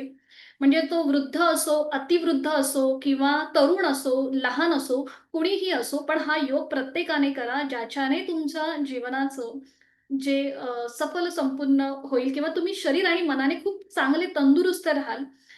तर त्यासाठी हा जो आहे, हा आमचा प्रयत्न आहे. तर आम्ही आता आमचं 4 ऑगस्टपासून आमची नवीन बॅच सुरू होत आहे ध्रुव एज्युकेशनची. जो जनरल वर्ग आहे, त्याच्यामध्ये काही निवडक आसनं तुम्हाला शिकवली जातात, काही प्राणायाम शिकवले जातात. बघा, प्राणायाम जो आहे, हा कोणीही उठून केला, तर असं म्हटलं जातं, की जर योग्य प्रकारे आपण प्राणायाम केला, तर सगळे रोग आपल्यापासून लांब राहतात. पण हाच जर प्राणायाम आपण अयोग्य प्रकारे केला, तर सगळे रोग आपल्यामध्ये उद्भवतात. म्हणून प्राणायामासाठी किंवा प्राणायाम शिकण्याआधी काही गोष्टी आपल्याला समजणं फार महत्त्वाचं. जसं काही ब्रीथिंग एक्सरसाइज आहे. आपल्याला आपल्या श्वासाकडे लक्ष देणं किंवा आपण श्वास कसा घेतो, सोडतो. प्रत्येकाची श्वास घेण्याची, सोडण्याची क्षमता वेगवेगळी असते. तर हे शिकणं फार महत्त्वाचं आहे. त्याच्यामध्ये विभागीय श्वसन येतं, समान श्वसन येतं. म्हणजे हे जर आपण बेसिक काही गोष्टी शिकलो, श्वासाचे जे किंवा श्वासाकडे ब्रीथिंग एक्सरसाइज याला आपण म्हणू. जर त्या आपल्याला नीट जमल्या, तर मग आपण प्राणायाम योग्य प्रकारे करू शकतो. तर हे सगळं आपल्याला ह्या वर्गामध्ये आपण म्हणजे शिकतो. बघा, हल्ली सगळीकडेच योग जो आहे, हा म्हणजे सगळीकडे शिकवला जातो आणि त्यासाठी एक प्रॉपर गाईडन्स असणं फार महत्त्वाचं आहे. जर त्या प्रकारे आपण एखाद्या म्हणजे पुस्तकांमध्ये आहे, आपण काही व्हिडिओ बघून सुद्धा योग करतात. पण त्यासाठी एक व्यवस्थित गाईडन्स पाहिजे. आपल्याला समोरचं कुणीतरी व्यवस्थित सांगितलं, की मग आपल्याला करायला सुद्धा एक एक उत्साह येतो आणि आपल्याला कुठे जर आपण चुकत असू, तर आपल्याला तिथे एक एक एक समज दिली जाते किंवा कशा प्रकारे योग्य प्रकारे करायचं हे आपल्याला तिथे सांगितलं जातं. तर एकूण आमचे 31 आमचे एकूण 31 वर्ग झालेले आहेत. आता 32वा हा ऑगस्टपासून सुरू होत आहे. सोमवार ते शुक्रवार आपला वर्ग असतो. सकाळी 6 ते 7 असतो. ऑनलाईन माध्यम आहे आणि मराठीमध्ये शक्यतो आपला हा वर्ग चालतो. तर याचा आपला जो हा वर्ग आहे तो बेसिक टू ॲडव्हान्स ज्याच्यामध्ये योगबद्दल सांगितलं जातं. ऑफकोर्स आसन, प्राणायाम, शुद्धिक्रिया. शुद्धिक्रिया हे काही शिकवल्या जातात. आणि त्याचबरोबर आपल्याला प्रमाणपत्र मिळतं. हे तुमचे स्वतःचं कौतुक आपण म्हणू शकतो, की मी 1 महिना अ, अनुशासन योगानुशासनम अशा प्रकारे जर मी स्वतः पुरेपूर 1 महिना उपस्थित राहून जेव्हा मी स्वतः छानपैकी साधना केली, की मग आपल्याला हे प्रमाणपत्र मिळतं. आणि सरावासाठी व्हिडिओसुद्धा मिळतात आणि ऑडिओ ज्याच्यामध्ये काही ध्यान पद्धती आहेत, ज्या तुम्हाला या ऑडिओच्या लिंक तुम्हाला ग्रुपवरती शेअर केल्या जातात. आणि लाईफटाईम मेंबरशिप जी आहे, ही म्हणजेच ध्रुव एज्युकेशनच्या माध्यमातून काही वेगवेगळे नवीन विषय सर मांडतात. तर त्याचे त्या विषयांची मेंबरशिप म्हणजे ते जसं आज आपला हा वेबिनार झाला, असे वेगवेगळे वेबिनार्स होतात, काही सत्र होतात. तर ती तुम्हाला ऐकण्याची ही लाईफटाईम मेंबरशिप मिळते आणि त्याचबरोबर डिस्काउंट कुपन. डिस्काउंट कुपन म्हणजेच काय? तर या संपूर्ण वर्गाची जी म्हणजे देणगी म्हणता येईल याला, तर ती आहे 1999. पण आपण ही आपला याला विशेष सवलत मिळते म्हणजे 50% सवलत मिळून हा वर्ग तुम्हाला 999 मध्ये तुम्ही जॉइन करू शकता.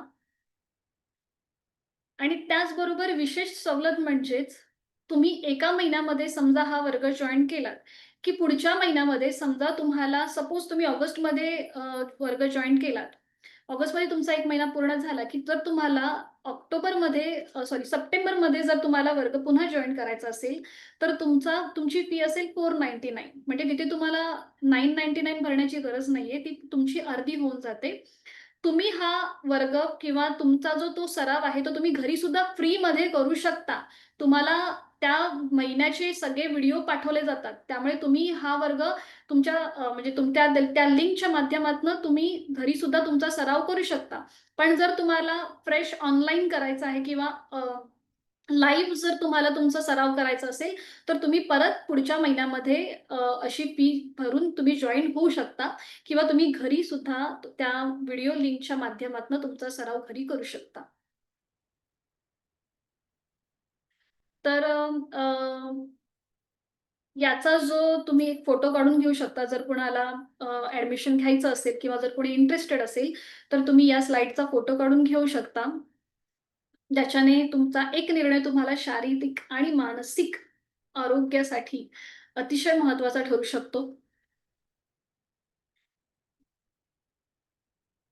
या सगळ्या गोष्टी म्हणजे बघा, योग खूप प्रसिद्ध झालेला आहे, प्रचलित झालेला आहे. पण तो इम्प्लिमेंट होत नाहीये. सगळीकडे बोललं जातं, सगळं ऐकलं जातं. पण जेव्हा स्वतःहून करायची जेव्हा वेळ येते ना, तेव्हा कुठेतरी आपण मागे होतो. तर हे आपण थांबवायला पाहिजे आणि आता आपण योग करायलाच पाहिजे. ही काळाची गरज मानली गेलेली आहे योग म्हणजे. धन्यवाद. धन्यवाद. शांत चित्ताने तुम्ही मला 1 तास ऐकलत याबद्दल सगळ्यांचे मनापासून धन्यवाद. अ, जर कोणाला आता काही क्वेशन्स असतील तर विचारू शकता.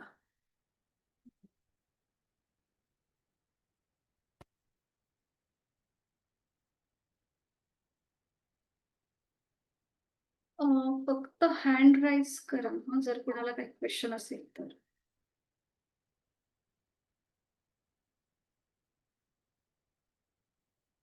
हां, 1 मिनिट हां. Unmute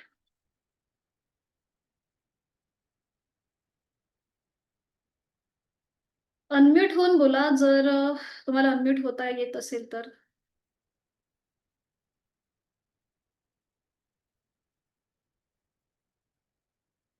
okay. हां, मी अनम्यूट केलंय हां. अनम्यूट होऊन बोला हां, ज्यांनी हँड राईज केलाय त्यांनी. हो. तुमचा आवाज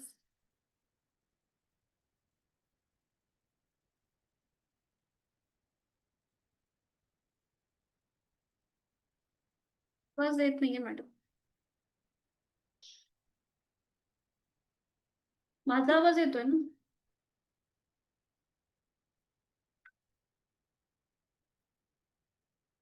अनम्यूट करता येत नाहीये का? 1 मिनिट.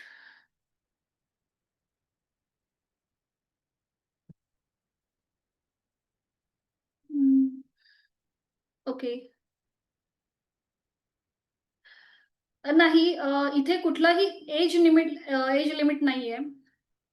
योग कधीही, जसं मी आता मगाशीच बोलले, की अगदी कोणी वृद्ध असेल, अतिवृद्ध असेल, लहान असेल, मोठं असेल, कोणीही असेल, ते सगळेजण योग करू शकतात.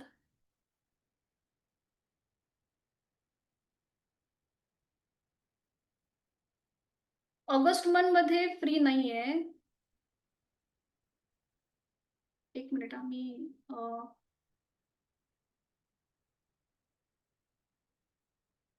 कोणीही योग करू शकतं. याला कुठलाही एज लिमिट नाहीये.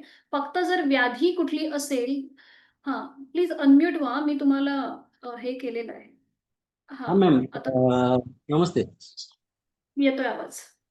हा, माझी ड्युटी आहे ना, मी जॉब करतो ना, 3 शिफ्ट मध्ये करतो. तर मला ते हं. टाइम मॅच होणार नाही. ते करायचं म्हटलं तर काय त्याला सोल्युशन करायला लागेल? ओके. आता तुम्ही शिफ्टमध्ये आहात ना, तर हा, एकतर म्हणजे तुमच्या शिफ्ट कशा 8 दिवसातून की 15 दिवसातून चेंज होतात? कसं 8 असतं? दिवसात 8 दिवसातून चेंज होतात. ओके. तर मग ज्या वेळेला तुम्हाला मे बी आफ्टरनून किंवा आफ्टरनून शिफ्टमध्येच मे बी तुम्हाला जमू शकतं, कारण की मॉर्निंगला खूप लवकर जावं लागत असेल आणि नाईटच्या हा, वेळेला उशिरा येणं होत आजपासून आहे असेल. ना, आजपासून रात्री 10 ते सकाळी 8 अशी शिफ्ट असते. ओके. आणि नेक्स्ट वीक दुपारी 2 ते रात्री 12. आणि अच्छा. त्याच्यानंतरच्या वीकला सकाळी 6 ते दुपारी 4 असे असतं. ओके. तर एकतर तुम्ही असं करू शकता, की जर शक्य असेल तर म्हणजे जॉइन व्हायचं आणि तुम्ही हं. साधना समजा नाही केली, तर ॲटलीस्ट तुम्ही बघू शकता, की मी म्हणजे आपण वर्गामध्ये काय चाललंय, काय शिकवलं जातंय हे तुम्ही बघू शकता. आणि त्याच्यानंतर तुम्हाला जेव्हा घरी वेळ मिळेल, तेव्हा तुम्ही ती साधना करा. आणि त्याचबरोबर हं. समजा तुम्ही वर्ग जॉइन केलात, तर तुम्हाला पूर्ण वर्गाचे व्हिडिओ पाठवले जातात. म्हणजे end of the month suppose जर तुम्ही 4 ऑगस्टला तुमचा वर्ग जॉइन केलात, तर 31 ऑगस्टला आपला हा शेवटचा म्हणजे तो दिवस असेल. तर त्याच्यानंतर सगळ्या वर्गाची लिंक सर तुम्हाला पाठवतात. तर ती प्रॅक्टिस तुम्ही घरी करू शकता जेव्हा तुम्हाला वेळ भेटेल त्यावेळेला. आणि ॲडमिशन घेतलत आणि तुम्हाला त्या ठराविक वेळा जॉइन म्हणजे साधना करणं समजा नाही जमलं, तर तुम्ही जॉइन होऊ शकता. फक्त म्हणजे असं न करता फक्त बघू शकता ते व्हिडिओ. असं मी तुम्हाला सजेस्ट करू शकते. तर ते 8 ते 10 तास माझ्याजवळ मोबाईलच नसतो. अलाउड नाही तिथं. तर त्याच्या ओके. व्हिडिओवरून ते जमू शकते का? हो, तुम्ही करू शकता. व्हिडिओ बघून तुम्ही करू शकता आणि अगदीच काही वाटलं, डिफिकल्टी वाटली, तर तुम्ही मला मेसेज किंवा फोनवर पण आपण बोलू शकतो. म्हणजे असे आधी पण आमच्याकडे असे साधक होते. मग ते हं. त्यांच्या वेळेनुसार मग मला कॉल करून विचारायचे, की समजा कुठे काही त्यांना अडचण आली किंवा काही असेल, आसनबद्दल माहिती पाहिजे असेल, तर ते विचारतात.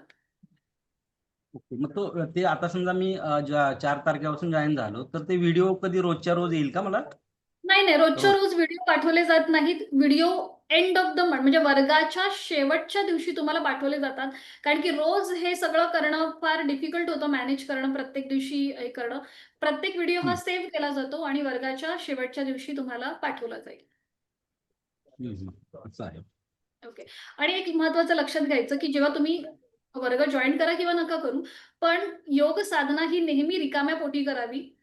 जर तुम्ही भरल्या पोटी काही करायला गेला, तर त्याचे इफेक्ट वेगळे होतात. त्यामुळे जेवणानंतर 4 तासाचा तरी गॅप असावा योग साधनेमध्ये. ठीक आहे? चालेल. ओके. येस. Thank you. हां, नितीन सर. हॅलो, तो हां, बोलू शकता. येस. आवाज येतो मॅडम? येतोय, येतोय. मॅडम मी हे विचारत होते की संध्याकाळी नाहीये का टायमिंग? संध्याकाळी म्हणजे कितीचा? मी मागे तुमचा 1 महिन्याचा कोर्स केला होता, तेव्हा संध्याकाळीच केला होता. कारण सकाळी मला कसं एक छोटी मुलगी पण आहे आणि एक मोठी पण आहे, तर तिचा म्हणजे शाळेची वेळ सकाळची असते, तिला डब्बा वगैरे करावा लागतो. हो. आणि संध्याकाळी मला पॉसिबल होऊ शकतं. ओके. संध्याकाळी 5 ते 6 ची बॅच आपली चालायची महिलांची. बरोबर. हो, हो. जेव्हा ती चालू करू, आता थोडीशी माझी पण गडबड होती, म्हणजे एक्झाम्स होत्या आणि बऱ्याचशा गोष्टी होत्या, त्यामुळे ती आत्ता मध्ये आम्ही चालू केली होती आणि पुन्हा मग ब्रेक घेतला. जेव्हा पुन्हा चालू करू तेव्हा जर तुम्ही सरांच्या ग्रुपच्या टचमध्ये असाल तर तुम्हाला त्याची माहिती मिळेलच. मग तेव्हा ती जॉईन होईल, चालेल. म्हणजे चालू होईल तेव्हा तुम्ही जॉईन करा पुन्हा. माझ्याकडे आधीचे 1 महिन्याचे व्हिडिओ आहेत सगळे. ओके. तर ते बघून सध्या प्रॅक्टिस करू का मी? हो, ते बघून केलं तरी चालेल. चालेल. गुड. मुळात आपला हा वर्ग म्हणजे बेसिक टू ॲडव्हान्स आहे आणि जनरल वर्ग आहे. त्यामुळे एक शेड्यूल आपलं किंवा एक स्ट्रक्चर जो आहे, रूपरेषा जी आहे ती ऑलरेडी ठरलेली असते. म्हणजे समजा एखादं आता जसं आता आपण एका चित्रामध्ये पश्चिमोत्तानासन बघितलं. हे फार ॲडव्हान्स आसन आपण त्या चित्रामध्ये बघितलं. तर ते आसन चांगलं होण्यासाठी कुठली आसनं आपण करू शकतो, की हे ॲडव्हान्स आसन आपल्याला चांगलं करता येईल. तर हे सगळं आपल्या वर्गामध्ये आपण शिकतो.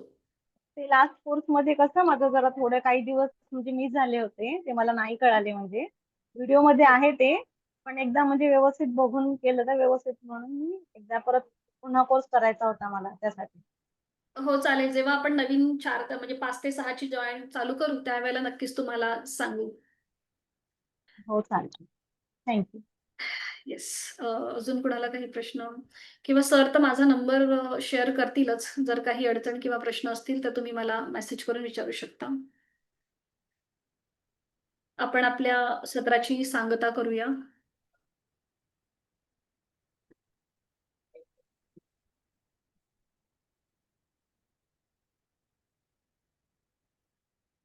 सुखावह बैठक स्थिती. दोन्ही हात गुडघ्यांवरती द्रोण मुद्रेमध्ये. डोळे अलगद मिटून घ्या. जाणीव आपल्या श्वासाची.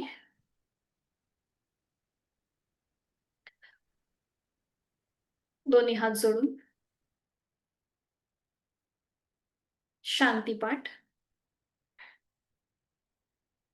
ॐ सहना भवतु सहनौ भुनक्तु सह वीर्यं करवावहे तेजस्विनावधीतमस्तु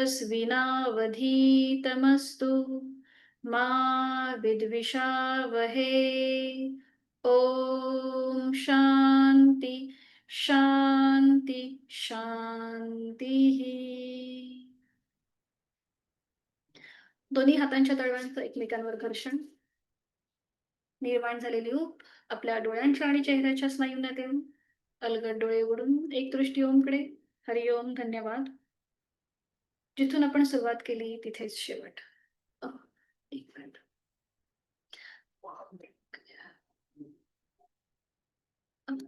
ते विचारायचंय का? एक मिनिट. मी केलंय अनम्यूट तुम्हाला. तुमचं माईक चालू करा. माईक माईक माईक चालू करा. तुमचा माईक माईक नाही नाही, म्यूट आहात तुम्ही. पद्माताई, तुमचा माईक बंद आहे. बंद आहे, बंद आहे. मला आवाज नाही आला.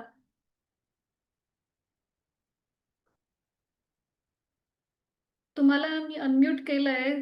फक्त जर घरी कोण असेल तर प्लीज त्यांना सांगा करायला हे.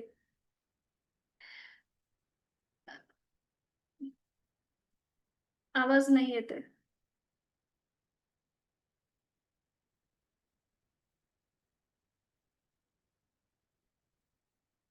तुमचा आवाज नाही येत आहे कारण की ठीक आहे. अनम्यूट केलंय आम्ही, ज्यांनी हँड राईज केलाय त्यांना. प्लीज तुमचा माईक चालू करून बोला. हॅलो मॅडम, हा. आता आपल्या कोर्समध्ये डाएट प्लॅन सुद्धा असतो का? हॅलो. हा हा सर, एक मिनिट. फक्त एक मिनिट. हा, बोला बोला पद्माताई. हा, तर म्हणजे आता तुम्ही हे 4 ऑगस्टला घेणार आहेत क्लास. 4 ऑगस्ट पासून 4च दिवस घेणार आहेत का? नाही नाही, 4 दिवस नाही, पूर्ण 1 महिना. बरं, 1 महिना. मग त्याची फीस भरावी लागेल का? हो. फ्री मध्ये म्हणतात. म्हणलं फ्री मध्ये म्हणजे किती दिवस नाही फ्री नाही, मध्ये? फ्री हा. मध्ये म्हणजे म्हणजे ऑगस्टचा महिना तुम्ही पूर्ण म्हणजे फी भरून केलात की मग पुढचा महिना, सप्टेंबरचा महिना जो आहे तो तुम्हाला लिंक पाठवला जाणार ऑगस्टच्या महिन्याचे. मग तो तुम्ही घरी बसून फ्री मध्ये करू शकता, तुमचा तुम्ही. अच्छा. असं. पण आता आता पैसे माझ्याकडे तसलं ते गुगल पे ते तसलं काही सुद्धा नाही मॅडम. मी कशी पाठवू शकणार आहे पैसे? ओके. हं. ते आपण मला ते बघू. जमणार नाहीये ते. मला येतच नाही काही तर. हे आत अच्छा. काय करायचं? माझ्याकडे नाहीये ते काही सुद्धा. बरं. आणि घरी मी मग कोणी मुलं वगैरे असतील? कुणीच नाहीये. मी एकटीच असते. अच्छा. बरं, हं. ठीक आहे. अ, हां, तर आहाराबद्दल तुम्ही म्हणत होतात ना डाएट प्लॅन. तर डाएट प्लॅनबद्दल म्हणजे नाही, नाही तुम्हाला नाही डाएट मी फक्त फीसचं विचारलं कारण हां. तुम्ही परत म्हणाल तर सांगितलं नाही मला. हो, हो, हो. बरं. डाएट प्लॅन आपण सांगते म्हणजे मी आता आपण एक-एक थोडे-थोडे विषय घेणार आहोत. त्याच्यामध्ये डाएट प्लॅन असं नाही, पण आहाराबद्दल आपण सांगू शकतो, की कसा आहार असावा आणि कशाप्रकारे तो घेतला पाहिजे. ठीक आहे? चला. मीटिंग एंड करतेय मी. धन्यवाद सगळ्यांचे तुम्ही इथे जॉइन झालात आणि आपला वेळ महत्त्वाचा इथे दिलात आणि शरीर आणि मनासाठी नेहमीच योग करत राहा, तंदुरुस्त राहा, आनंदी राहा. हरी ओम. मीटिंग एंड करतेय. धन्यवाद.